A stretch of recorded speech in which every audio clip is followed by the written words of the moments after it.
الحمدللہ رب العالمین والصلاة والسلام علی رسول الامین وعلی آلہ وصحبہ اجمعین ومن تبعهم بإحسان إلى يوم الدین۔ التفسیر بالرأی المذموم، تفسیر بالرأی مذموم، تفسیر بالرأی جو مذموم ہے۔ اس سے پہلے یہ بات گزر چکی ہے کہ تفسیر بالرأی کی دو قسمیں ہیں۔ تفسیر بالرأی یعنی وہ تفسیر جو اجتہاد کے ذریعے کی جاتی ہے۔ اجتہاد کے ذریعے جو تفسیر کی جاتی ہے یعنی تفسیر بالرأی، اس کی دو قسمیں ہیں۔ ایک وہ جو کہ جائز اور محمود ہے، اور دوسری وہ جو حرام اور مذموم ہے۔ ایک وہ جو کہ جائز اور محمود ہے، اور دوسری وہ جو حرام اور مذموم ہے۔ اور ہم یہ پڑھ چکے ہیں کہ تفسیر بالرأی المحمود کیا ہے، یعنی وہ تفسیر جو کہ محمود اور جائز ہے وہ کیا ہے، وہ ہم لوگ پڑھ چکے ہیں۔ اس میں یہ بات واضح کی گئی کہ وہ تفسیر جس میں ان باتوں کا خیال رکھا جائے کہ عربی زبان کے جو بنیادی علوم ہیں مفسر ان میں مہارت رکھتا ہو، اور وہ شرعی قواعد اور شرعی اصولوں کے مطابق ہو، اور مفسر سنن اور احادیث کا بھی علم رکھتا ہو، اور وہ کسی نقل صحیح یعنی صحیح حدیث اور عقل سلیم کے خلاف نہ ہو، اور اسی طرح کسی ثابت شدہ جو علوم ہیں ان کے خلاف بھی نہ ہو، جس میں اس بات کا بھی خیال رکھا جائے کہ مفسر حق تک پہنچنے میں اپنی طاقت بھر کوشش کرے اور نفسانی خواہشات کو ترک کرے، اور ہر وہ بات جو وہ کہہ رہا ہے اس میں اللہ تبارک تعالیٰ کے مراقبے کا خیال رکھے۔ اس بات کا ذکر کیا گیا تفسیر محمود میں، اور یہ بتایا گیا کہ وہ کون سے علوم ہیں جو تفسیر بالرأی کے سلسلے میں ایک مفسر کو ان علوم کا حاصل ہونا ضروری ہے۔ اب تفسیر بالرأی کی دوسری قسم یہاں بیان کی جا رہی ہے، اور وہ ہے تفسیر بالرأی مذموم، تفسیر بالرأی جو کہ قابل مذمت ہے اور وہ جو کہ حرام ہے، اس کا حکم حرام کا ہی ہے۔ اور تفسیر بالرأی المحمود کا جو حکم ہے وہ ہم لوگ پڑھ چکے ہیں۔ تفسیر بالرأی المحمود کے بارے میں یہ بات گزر چکی ہے کہ اہل علم میں بعض اہل علم اسے سختی سے منع کرتے ہیں اور بعض اہل علم اس کی اجازت دیتے ہیں، لیکن راجح قول یہی ہے کہ اگر ان باتوں کا خیال رکھا جائے جو تفسیر بالرأی المحمود میں ہونی چاہیے، یعنی اجتہاد کے ذریعے تفسیر کرنے کی صورت میں جن باتوں کا خیال رکھنے کی ضرورت ہے اگر ان کا خیال رکھا جائے تو وہ جائز ہے، اس کا حکم جائز ہے۔ تفسیر بالرأی محمود یعنی اجتہاد کے ذریعے تفسیر کرنے کا حکم جائز ہے اگر ان باتوں کا خیال رکھا جائے جو بیان کی گئے۔ اور تفسیر بالرأی کی دوسری قسم ہے وہ جو کہ مذموم ہے، وہ ناجائز ہے، وہ حرام ہے۔ تو اب ہم لوگ اس کو پڑھیں گے۔ قال ابن النقیب، قال ابن النقیب، ابن نقیب رحمہ اللہ کہتے ہیں جملۃ ما تحصل فی معنی التفسیر بالرأی خمسۃ اقوال، تفسیر بالرأی کے سلسلے میں جو باتیں کہی جاتی ہیں وہ اجمالی طور پر وہ 5 اقوال پر مشتمل ہے، 5 اقوال پر مشتمل ہے۔ یعنی تفسیر بالرأی المذموم کیا ہے؟ تفسیر بالرأی المذموم کیا ہے؟ تفسیر بالرأی جو کہ مذموم ہے اور حرام ہے وہ کسے کہتے ہیں؟ تو اس سلسلے میں 5 اقوال ہیں جو اس کے بارے میں کہے جاتے ہیں، اور یہ 5 اقوال کیا ہیں؟ یہ اس بات پر دلالت کرتے ہیں کہ تفسیر بالرأی مضمون کیا ہوتی ہے۔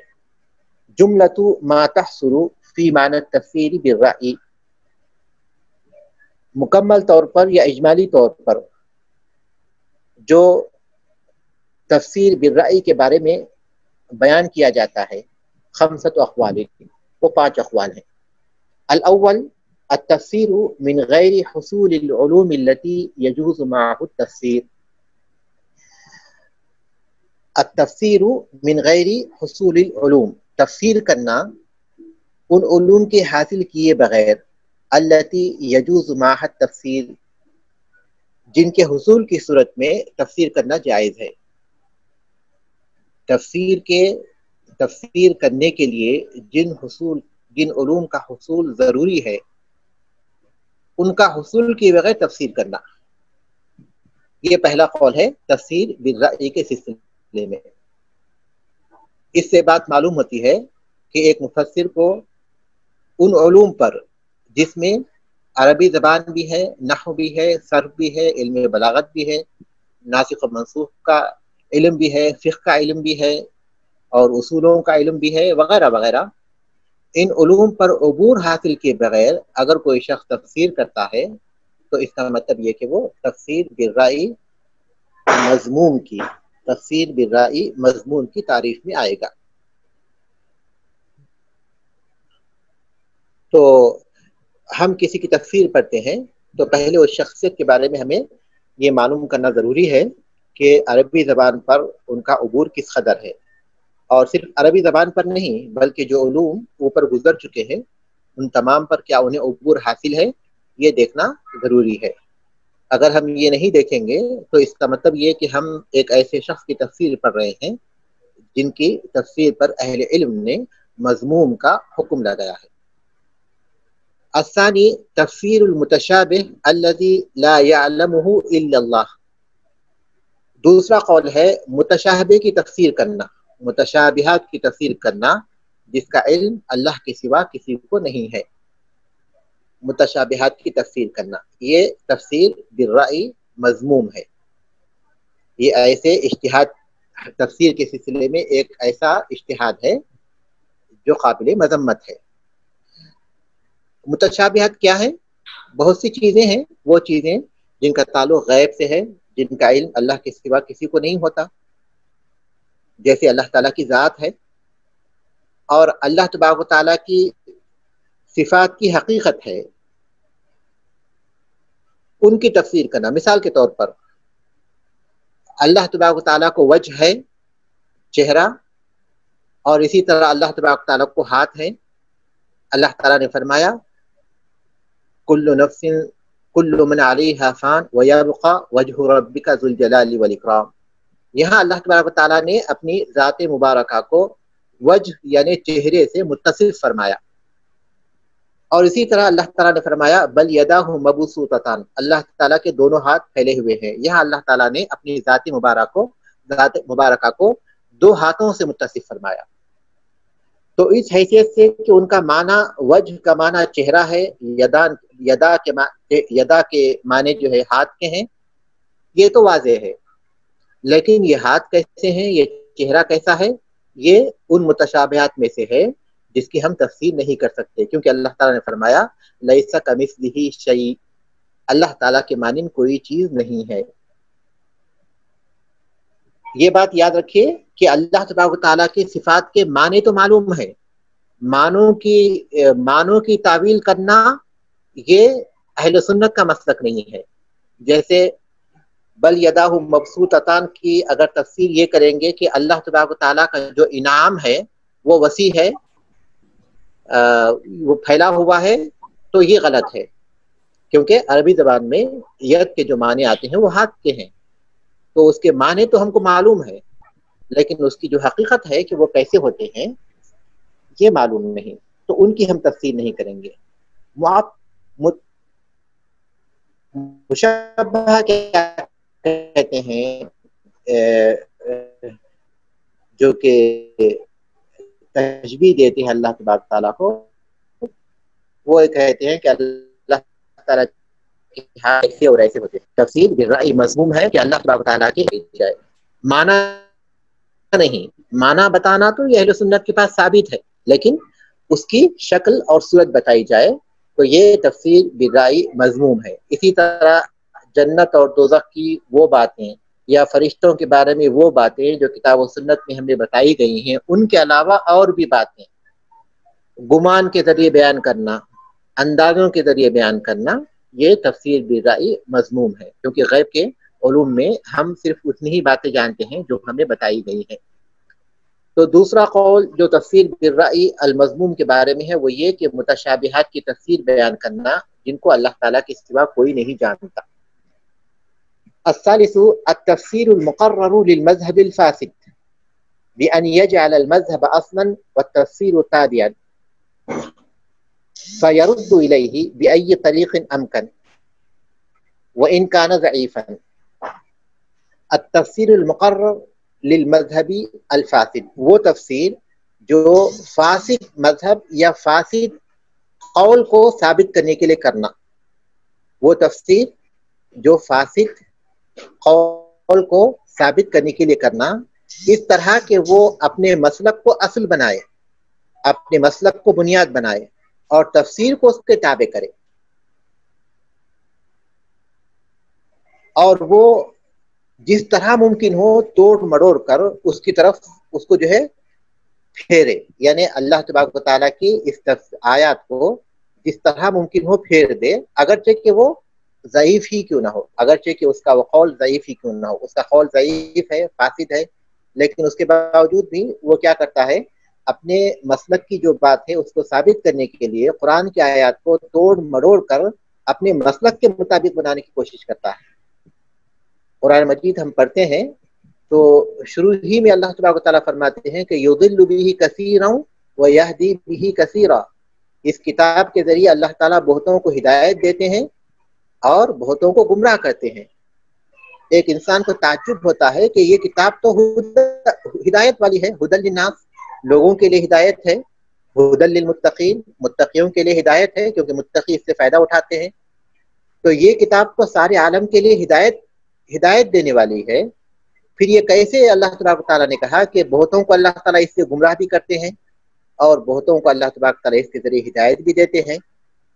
تو اہل علم اس کے بارے میں بیان کرتے ہیں کہ جو آدمی خالص حق کو جاننے کی نیت سے اس کتاب کی طرف رجوع کرتا ہے تو وہ تو ہدایت پاتا ہے، لیکن جو پہلے ہی سے کوئی خیال یا کوئی نظریہ یا کوئی مسلک اپنے ذہن میں بٹھا کر اس کی طرف رجوع کرتا ہے تاکہ اپنے خیال، اپنے نظریے، اپنے مسلک اور اپنی بات کو اس کتاب سے ثابت کرے، تو وہ یہ کتاب پڑھنے کے باوجود بھی گمراہ ہو جاتا ہے۔ متاخرین میں یہ بہت بڑی غلطی ہوئی ہے کہ انہوں نے اپنے مسلک کو ثابت کرنے کے لیے قرآن کی آیتوں کے ساتھ بہت زیادہ اس میں توڑ مڑوڑ کا طریقہ انہوں نے اپنایا ہے۔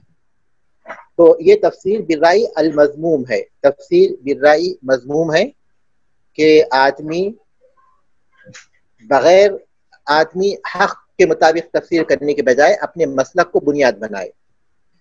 بہت سے لوگ ہیں جو سائنسی جو اکتشافات ہیں، سائنسی علوم ہیں، ان کے مطابق قرآن مجید کی تفسیر کرتے ہیں، قرآن مجید کو اصل نہیں بناتے بلکہ فلسفے کو، سائنس کو، ان علوم کو اصل بناتے ہیں اور اس کے بعد قرآن کی آیات کو ان کے مطابق بنانے کی کوشش کرتے ہیں، جبکہ فلسفہ ہو یا سائنس ہو یہ تبدیل ہو جاتے ہیں۔ بہت ممکن ہے کہ آج انسان نے جو اکتشاف کیا ہے، بہت ممکن ہے کہ کل کوئی شخص آ کر کوئی اور اکتشاف کرے جو اس اکتشاف کے خلاف ہو، اس بات کا پورا امکان ہے۔ ہمیں بنیادی طور پر ایک بات یاد رکھنی چاہیے اور وہ یہ کہ نقل صحیح یعنی قرآن مجید کی آیات اور صحیح احادیث میں اور کائنات کی جو تحقیقات ہیں ان میں کبھی کوئی فرق نہیں ہو سکتا۔ یہ اصول ہمیشہ یاد رکھیے کہ وحی میں، قرآن اور حدیث میں، ان میں جو باتیں بیان کی گئی ہیں اور وہ جو کائنات کے اکتشافات ہوتے ہیں سائنس کے ذریعے، اس میں کبھی کوئی تضاد نہیں ہو سکتا، کیونکہ وحی کا نازل کرنے والا بھی اللہ تعالیٰ ہے اور کائنات میں اس حقیقت کو رکھنے والا بھی، اس حقیقت کے مطابق کائنات کو پیدا کرنے والا بھی اللہ تعالیٰ ہے۔ پھر اللہ تعالیٰ ہی کی ان دو چیزوں میں کیسے فرق ہو سکتا ہے؟ کبھی فرق نہیں ہو سکتا۔ بنیادی طور پر وحی بنیاد ہے، وحی بنیاد ہے، اور جو اکتشافات ہیں، جو سائنسی علوم ہیں، جو فلسفہ ہے، وہ انسان کی تحقیق ہے۔ اگر وہ اس وحی کے مطابق ہیں تو اس کا مطلب یہ کہ صحیح ہیں، اگر وحی کے مطابق نہیں ہے تو اس کا مطلب یہ کہ ان کی تحقیق ابھی مکمل نہیں ہوئی ہے، یا پھر یہ کہ ان کی تحقیق کی بنیاد کسی فاسد نقطہ